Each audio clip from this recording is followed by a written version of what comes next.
there? Think, answer me! Stand and unfold yourself. Long live the king. Bernardo. Get thee to bed, Francisco. For this relief, much thanks. 'Tis bitter cold, and I am sick at heart. Have you had quiet, guard? Not a mouse stirring. Well, good night. Bernardo. Stay. What? Is Horatio there? A piece of him. Has this thing appeared again tonight? I have seen nothing. Horatio says 'tis but our fantasy.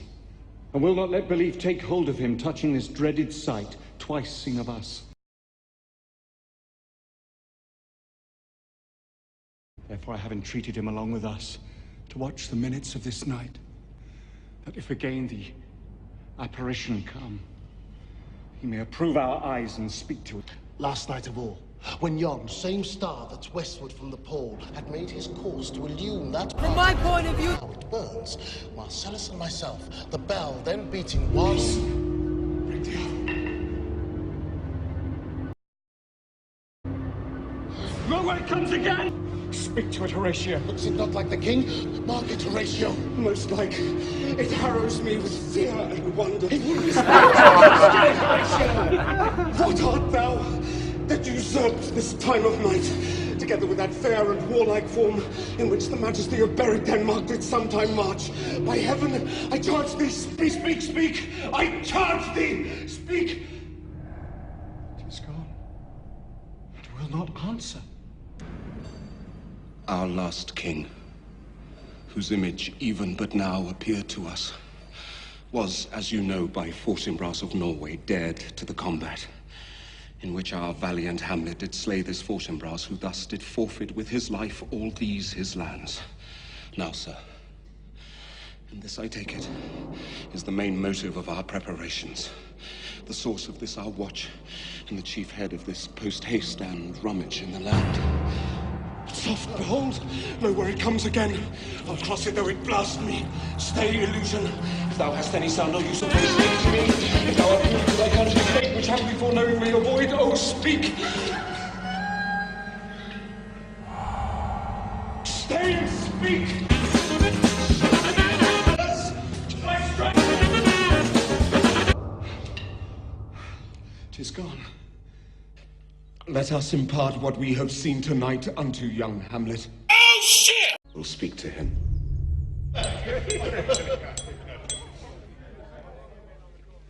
Though yet of Hamlet, our dear brother's death, the memory be green, and that it us befitted to bear our hearts in grief, and our whole kingdom to be contracted in one brow of woe. Yet, with one auspicious and one dropping eye, with mirth in funeral and with dirge in marriage, in equal scale weighing delight and dole, taken to wife.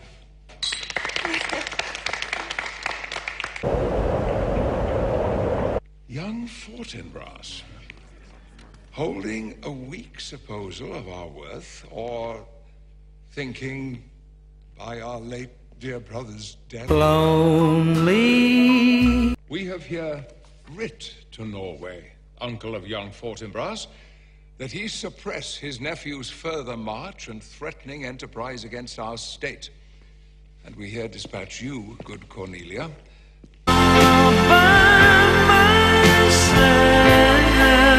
but now, our cousin Hamlet and our son. A little more than kin and less than kind. How is it that the clouds still hang on you? Not so, my lord. I am too much i' the sun. If it be, why seems it so particular with thee? Seems, madam, nay, it is. I know not seems. 'Tis not alone my inky cloak, good mother, nor customary suits of solemn black, together with all forms, moods, shapes of grief that can denote me truly. These indeed seem.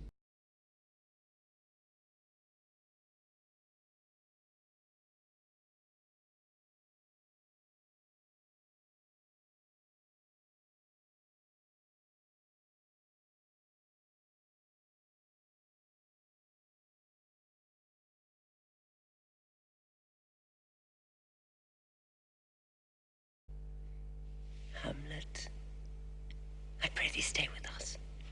Go not to Wittenberg. I shall in all my best obey you, madam. Why, it is a loving and a fair reply. I shall in all my best obey you, madam. Oh, that this two solid flesh would melt.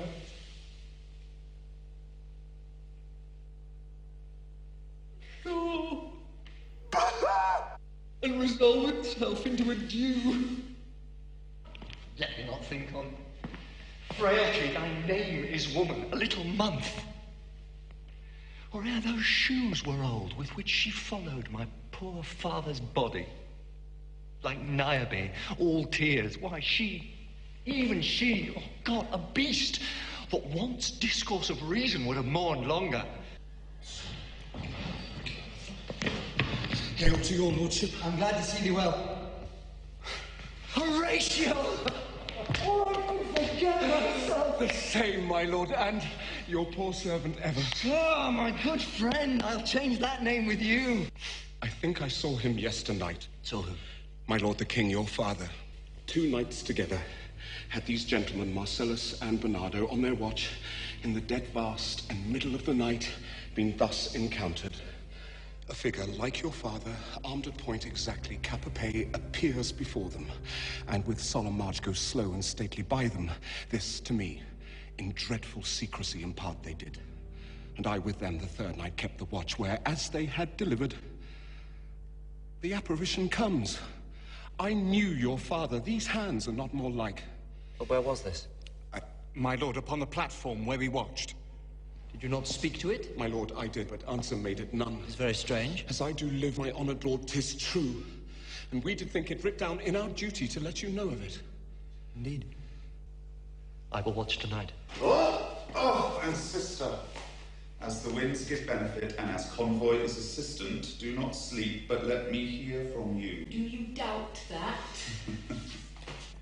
For Hamlet, and the trifling of his favour, then if he says he loves you, it fits your wisdom so far to believe it, as he in his particular act and place may give his saying deed, which is no further than the main voice of Denmark goes with all. Then weigh what loss your honour may sustain, if with too credent ear you list his songs, or you lose your heart, or your chaste treasure open to his unmastered importunity. That's what she said. Oh, be wary then. Best safety lies in fear. Youth to itself rebels, though none else near. I shall the effect of this good lesson keep as watchman to my heart. But good my brother, do not as some ungracious pastors do, show me the steep and thorny way to heaven, whilst like a puffed and reckless libertine, himself the primrose path of dalliance treads, and recks not his own reed. Get here, Laertes, aboard, for shame. The wind sits in the shoulder of your sail, and you are stayed for. There, my blessing with thee, and these few precepts in thy memory see thou character. Give thy thoughts no tongue, nor any unproportioned thought his act. Be thou familiar, but by no means vulgar. Those friends thou hast, and their adoption tried, grapple unto thy soul with hoops of steel. But do not dull thy palm with entertainment of each new-hatched, unfledged comrade. This above all. Hate is always foolish. Love is always wise. Farewell, Ophelia. Farewell.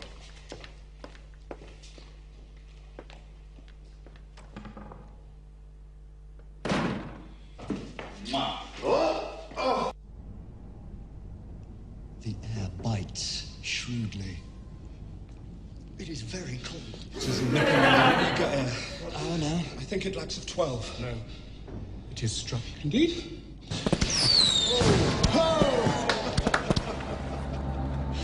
Look, my lord, it comes! Angels and ministers of grace defend us. Father, Royal Dane, oh, answer me. What may this mean? For thou, dead corpse, again in complete steel, revisits thus the glimpses of the moon, making night hideous, and we fools of nature so horridly to shape our disposition with thoughts beyond the reaches of our souls. So, why is this? Wherefore? What should we do? Beckons you to go away with it, as if it's some impertinent desire to you alone. It waves you to a more removed ground, but do not go with it. No, by no means. You will not speak, why then I'll follow. Do not, my lord. Why? What should be the fear? I do not set my life at a pin's fee.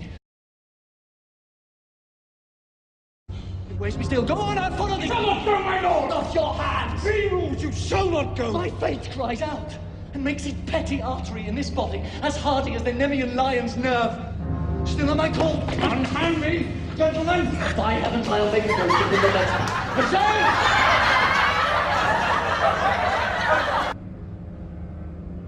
Go on! I am thy father's spirit, doomed for a certain term to walk the night, and for the day confined to fast in fires, till the foul crimes done in my days of nature are burned and purged away, but that I am forbid to tell the secrets of my prison house.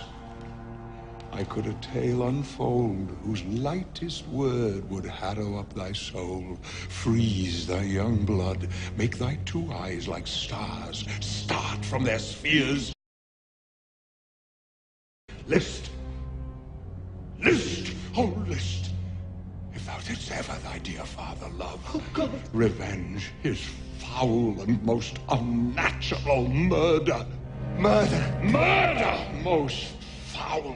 It is given out that sleeping in my orchard, a serpent stung me. The serpent that did sting thy father's life now wears his crown. Oh, my prophetic soul, my uncle. Aye, that incestuous, that adulterate beast. Fare thee well at once. Ah. The glowworm shows the matin to be near, and gins to pale his ineffectual fire. Adieu. Adieu, Hamlet.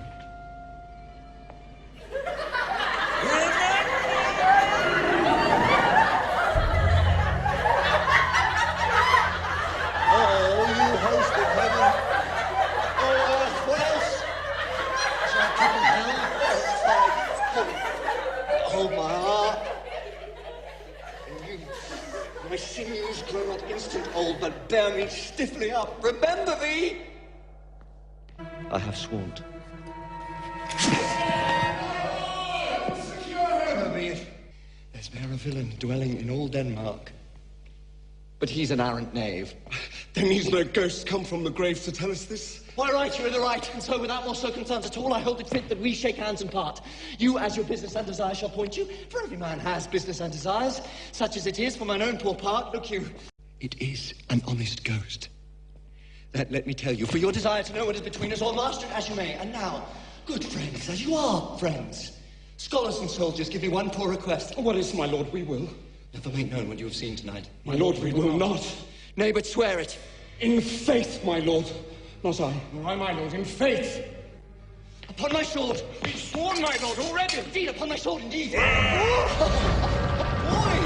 sayest thou so? Art thou there, truthfully? Come on.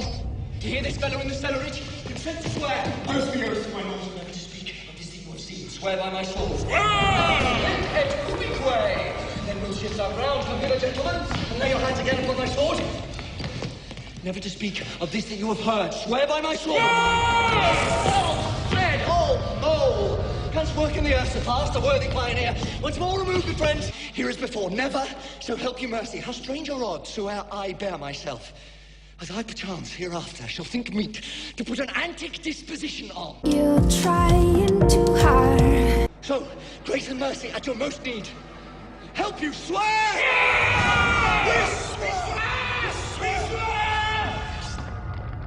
Yes,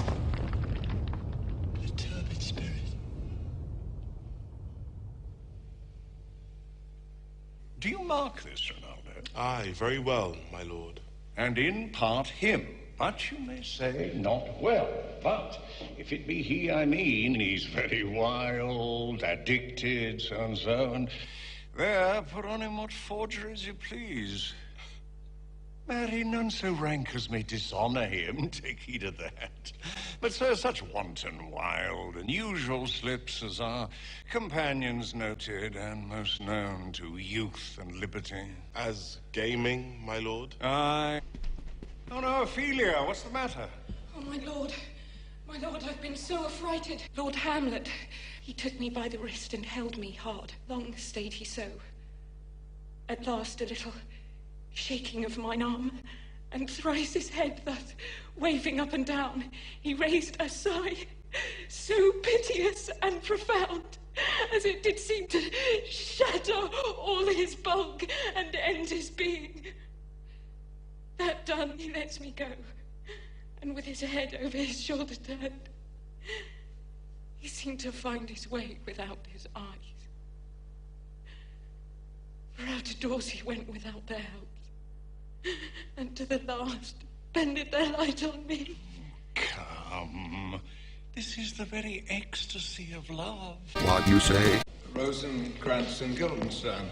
Moreover, that we much did long to see you. The need we have to use you did provoke our hasty sending. Something have you heard of Hamlet's transformation? What it should be, more than his father's death, that thus hath put him so much from understanding of himself, we cannot dream of.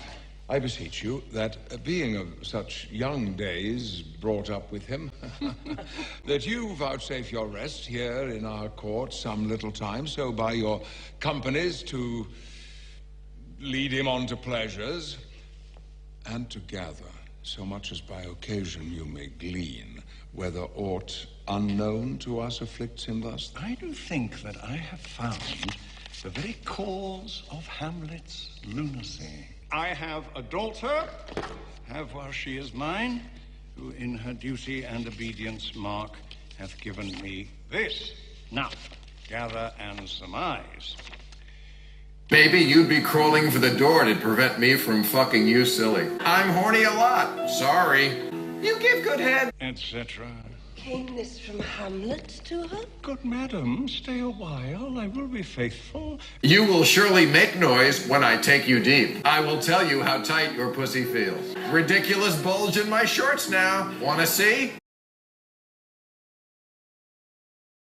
You know, sometimes he walks, 4 hours together here in the lobby. So he does indeed. At such a time, I'll loose my daughter to him. Be you and I behind an arras, then, mark the encounter. We will try it. To be or not to be? Oh, that's quite good. You should write that down. That is the question.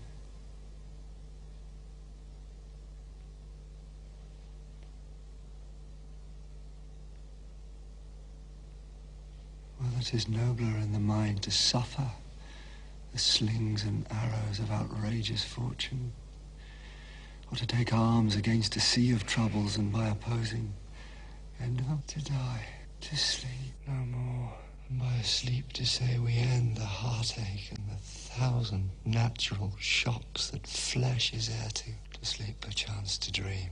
Aye, there's the rub, for in that sleep of death what dreams may come, when we have shuffled off this mortal coil, must give us pause. There's the respect that makes calamity of so long life. For who would bear the whips and scorns of time, but that the dread of something after death, the undiscovered country from whose bourne no traveller returns, puzzles the will, and makes us rather bear those ills we have, and fly to others that we know not of. Thus conscience does make cowards of us all, and thus the native hue of resolution is sicklied o'er with the pale cast of thought, and enterprises of great pith and moment with this regard their currents turn awry and lose the name of action.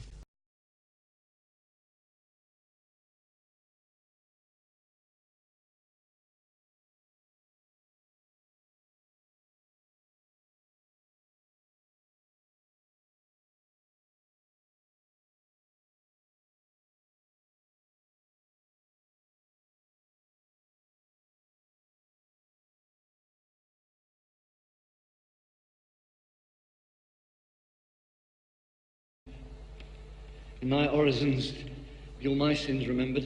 But my lord, how does your honour for this many a day?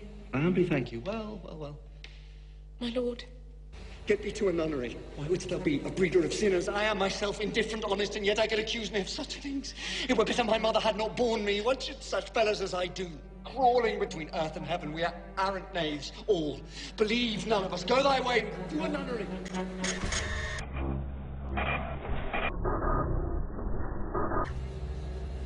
Where's your father? At home, my lord.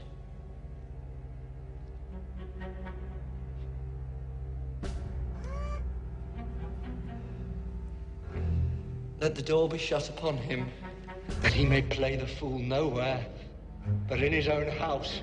Farewell. Help him, you sweet heavens. If thou dost marry, I'll give thee this plague for thy dowry. Be thou as chaste as ice, as pure as snow, thou shalt not escape calumny. Get thee to a nunnery and go. Farewell. Heavenly powers restore him. You cheat! You humble and you lisp! And make them God's creatures!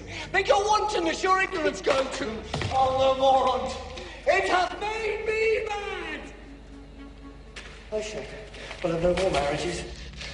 Those that are married already, all but one, shall live.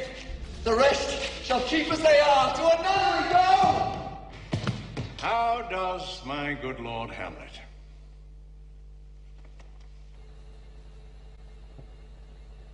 Wow.